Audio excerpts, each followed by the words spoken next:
Halo pemirsa GPR TV dari Sabang sampai Merauke, dari Miangas hingga Pulau Rote. Bertemu lagi bersama saya Bilqis Sabila dalam program Kominfo Newsroom. Halo pemirsa GPR TV dari Sabang sampai Merauke.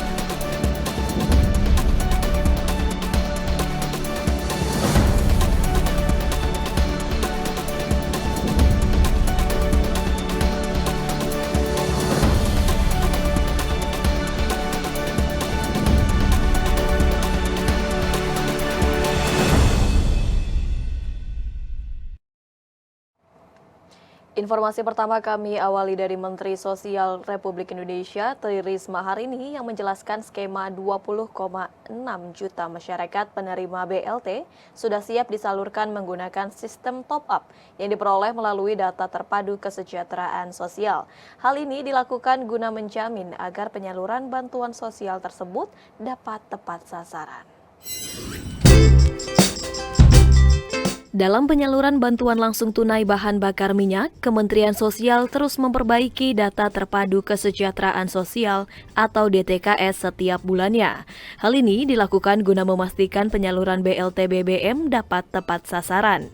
Mensos Tri Risma hari ini menyampaikan, dirinya mengeluarkan surat keputusan setiap bulan untuk memperbaiki adanya pembaharuan DTKS. Adapun perbaikan DTKS dilakukan berdasarkan masukan dari pemerintah daerah. Lebih lanjut, Mensos menjelaskan, pemerintah melalui Kementerian Sosial telah menyalurkan BLT BBM sebanyak salah satu bentuk pengalihan subsidi BBM sebesar Rp12,96 triliun per 1 September 2022 kepada 20,65 juta keluarga penerima manfaat atau KPM. Pemberian BLT BBM diberikan sebesar Rp600.000 yang akan diberikan pada KPM melalui 2 tahap dari 4 kali penyaluran, mulai dari bulan September hingga bulan Desember 2022 dengan masing-masing Rp150.000 per bulan melalui kantor pos. Kita tiap bulan memperbaiki data, jadi daerah memasukkan, kemudian kita perbaiki, kemudian juga kita cross-check dengan data kependudukan karena kan ada yang meninggal dan sebagainya. Setiap bulan, jadi setiap bulan saya membuat SK data untuk perbaikan ini. Jadi bukan per Januari, tapi tiap bulan. Jadi tiap bulan kita lakukan terus-menerus perbaikan data ini karena ya itu tadi, ada yang meninggal, ada yang lahir, ada yang pindah gitu.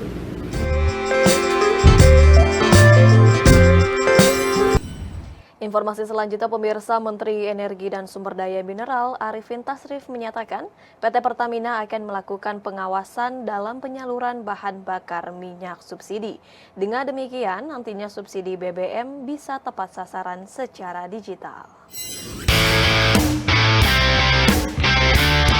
Menteri Energi dan Sumber Daya Mineral Arifin Tasrif menyebut Pertamina sedang menyiapkan sistem agar distribusi BBM bersubsidi dapat tepat sasaran. Hal ini disampaikan dalam konferensi pers bersama Presiden Joko Widodo mengenai kenaikan harga BBM bersubsidi Pertalite dari Rp7.650 per liter menjadi Rp10.000 per liter. Solar bersubsidi dari Rp5.150 per liter menjadi Rp6.800 per liter, dan Pertamax non-subsidi dari Rp12.500 per liter menjadi Rp14.500 per liter yang berlaku sejak Sabtu 3 September 2022. Ya, dan juga si Pertamina sedang menyiapkan sistem pengawasan, pengaturan dengan digitalisasi. Nah, ini diharapkan dengan metode ini, mekanisme ini, kita bisa lebih mempertajam ketepatan pemanfaatan BBM subsidi ini untuk yang membutuhkan. Arifin juga menyebut harga minyak mentah dunia yang berfluktuasi tidak bisa dijadikan patokan untuk menentukan jumlah subsidi BBM. Harga minyak memang trennya turun naik tiap hari, ya, jadi memang tidak bisa dijadikan patokan untuk jangka panjang.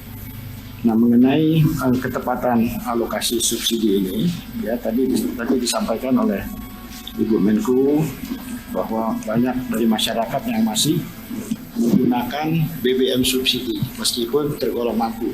Seperti diketahui, pemerintah telah mengalokasikan bantuan sosial sebesar Rp24,17 triliun dari pengalihan subsidi BBM untuk bantuan sosial dalam 3 jenis bantuan. Pertama, bantuan langsung tunai 20,65 juta kelompok masyarakat sebesar Rp150.000 sebanyak 4 kali dengan total anggaran Rp12,4 triliun. Kedua, bantuan subsidi upah sebesar Rp600.000 kepada 16 juta pekerja dengan gaji maksimum Rp3,5 juta per bulan yang dibayarkan satu kali dengan anggaran Rp9,6 triliun. Ketiga, bantuan dari pemerintah daerah dengan menggunakan 2% dari dana transfer umum yaitu dana alokasi umum dan dana bagi hasil sebesar Rp2,17 triliun guna membantu sektor transportasi seperti angkutan umum, ojek, nelayan, dan bantuan tambahan perlindungan sosial. Presiden Republik Indonesia Joko Widodo menerima kunjungan Presiden Republik Filipina Ferdinand Romualdez Marcos Jr. di Istana Bogor, Jawa Barat. Usai rangkaian penyambutan, kedua pimpinan negara membahas kerjasama bilateral dalam berbagai sektor dan peningkatan kerjasama di kawasan ASEAN. Presiden Republik Indonesia Joko Widodo didampingi Ibu Negara Iriana Joko Widodo menerima kunjungan kenegaraan Presiden Republik Filipina, yakni Ferdinand Romualdez Marcos dan Ibu Negara Liza Araneta Marcos di Istana Kepresidenan Bogor, Jawa Barat. Di kesempatan itu, Presiden Joko Widodo mengungkapkan Indonesia ingin memastikan melalui Forum Indo-Pacific Infrastructure Forum yang diselenggarakan pada tahun 2023 mendatang menjadikan negara ASEAN sebagai lokomotif stabilitas perdamaian dan kemakmuran yang mampu menghadapi tantangan ke depan serta memperkokoh penghormatan terhadap piagam ASEAN. Presiden Joko Widodo juga mengucapkan terima kasih terhadap dukungan Filipina atas kepemimpinan Indonesia di perhelatan Indo-Pacific Infrastructure Forum pada tahun 2023 mendatang. Dan untuk memperkuat sentralitas ASEAN, saya menggarisbawahi pentingnya implementasi ASEAN Outlook on the Indo-Pacific melalui kerjasama yang konkret dan inklusif. Dalam konteks ini, Indonesia akan mengadakan Indo-Pacific Infrastructure Forum di tahun depan. Saya juga mengapresiasi komitmen Filipina untuk mendukung penuh keketuaan Indonesia di ASEAN tahun 2023.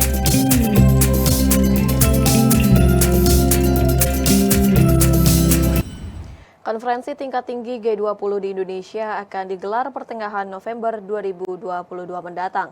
Kementerian Kesehatan akan memaksimalkan pelayanan bidang kesehatan untuk menyambut acara tersebut dengan menyiapkan Peduli Lindungi dalam 14 bahasa.